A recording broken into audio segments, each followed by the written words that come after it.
नमस्कार दोस्तों।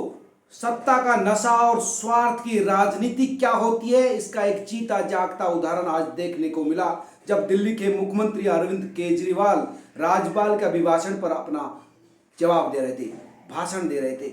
होना तो ये चाहिए था कि अरविंद केजरीवाल इस भाषण पर जवाब देते, अपनी सरकार की उपलब्धियों को बताते उन कार्यक्रमों के बारे में जो लागू करने वाले हैं, या उन कार्यक्रमों को बताते जो लागू किए और उनका असर आया दिल्ली की जनता पर। लेकिन शुरुआत से आखिर तक अरविंद केजरीवाल ने इस भाषण में तमाम तरह के तथ्य रखे जो झूठे थे और विपक्षी दलों पर प्रहार करने वाले थे। ठीक है, आप विपक्षी दलों पर प्रहार कीजिए, ये राजनीति कर रहे हैं तो कीजिए, लेकिन इस तरह से बेबुनियाद बिना मतलब की बातें रखना यह अपने आप में भारतीय राजनीति के लिए शर्मिंदगी की बात है। सबसे बड़ी बात है कि सारे तथ्य ज्यादातर झूठे थे, और सबसे बड़ी बात जिसने सबसे ज्यादा पीड़ा दी वो ये कि कश्मीर फाइल को लेकर वो इतने ज्यादा विचलित थे कि इसको झूठी फिल्म करार दे दिया। कोई व्यक्ति उस त्रासदी को जिसमें एक बड़े वर्ग ने अपनों को खोया, अपने घरों को, अपनी जमीन को छोड़ा, सब कुछ लूटता देखा, उसको आप झूठा करार दे रहे हैं। इस देश में फिल्में किस लिए बनती है? इस देश में फिल्में बनती है लाभ कमाने के लिए।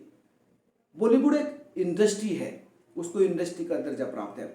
वहां पर फिल्म एक प्रोडक्ट के तौर पर बनाई जाती है ताकि वो लाभ कमाए। झूठी कहानियों से लाभ कमाया जाता।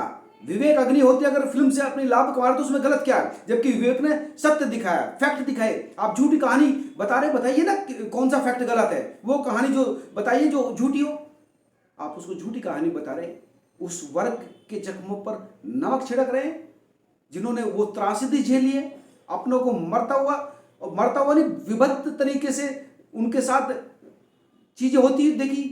सब कुछ छोड़कर कौन भागेगा अपनी पुश्तैनी जगह से? मैं मिला हूं कश्मीरी पंडितों से, मैंने उनकी पीड़ा को, दर्द को, त्रासदी को महसूस किया। आप नहीं मिले। आप उसको आसानी से कह रहे हैं कि वो फिल्म दिखाकर पैसे कमा गया कश्मीरी पंडित।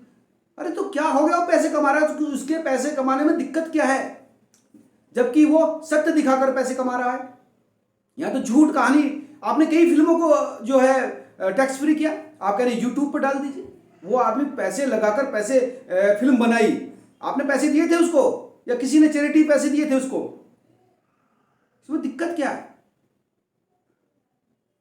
इस तरह के जो संवेदनहीनता के जो बयान है, उससे एक मुख्यमंत्री अरविंद केजरीवाल जैसे मुख्यमंत्री से उम्मीद नहीं थी कि इस तरह से कोई मुख्यमंत्री इतनी कठोरता से पेश आएगा किसी समुदाय की विभत्स त्रासदी पर।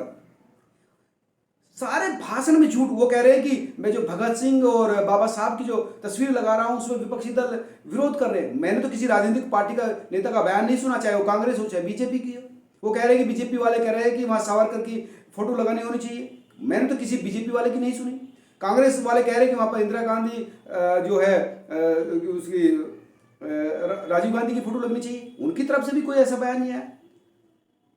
तमाम चीजें इस तरह की रखना और फिर इस तरह से अपने आप को प्रदर्शित करना कि आप बहुत ज्यादा पढ़े लिखे हो, लिबरल हो, ये क्या है? ये आपको दिखाता है कि आप सिर्फ वही घिसी पिटी जो भारतीय राजनीति में परंपरा चली आ रही है, वोट बैंक की राजनीति। आप चाहते हैं कि मुस्लिम वोट बैंक आपके साथ आ जाए, दलित वोट बैंक आपके साथ आ जाए। वो ट्रेंड चला गया। ये फिल्म किसी मुस्लिम के खिलाफ नहीं है, ये है कि किस तरह से समाज में एक वर्ग के साथ इतना बड़ा अत्याचार हुआ और उस पर आप सोच रहे हैं कि राजनीति खेली जाए। ये राजनीति के जमाने चले गए। उत्तर प्रदेश विधानसभा चुनाव नतीजा आप देख सकते हैं, वहां पर प्रयोग हुआ था, जाति और धर्म का कॉम्बिनेशन बना था, लेकिन कारगर नहीं हुआ। आप दिल्ली में सत्ता में आए विकास के मॉडल पर, ये जाति धर्म के चक्कर में जो आप सोच रहे हैं ना कि चीजों को बदलते जाए, तो वो नहीं हो सकता। अगर ऐसा होता तो कांग्रेस जो है सत्ता न खोती पंजाब में, जहां पर आप सत्ता में आए हैं। कांग्रेस ने दलित मुख्यमंत्री बनाया था, 30% दलित पंजाब में हैं। अगर दलित सिंबल से सेटिस्फाई हो जाते तो वहां आप सत्ता में ना आते। लेकिन आप जिस तरह की राजनीति और जिस तरह की साइकोलॉजी के साथ चीजें अब देख रहे हैं, कर रहे हैं, उससे तो लगता है कि आप ज्यादा लंबे समय तक इस तरह नहीं चल पाएंगे।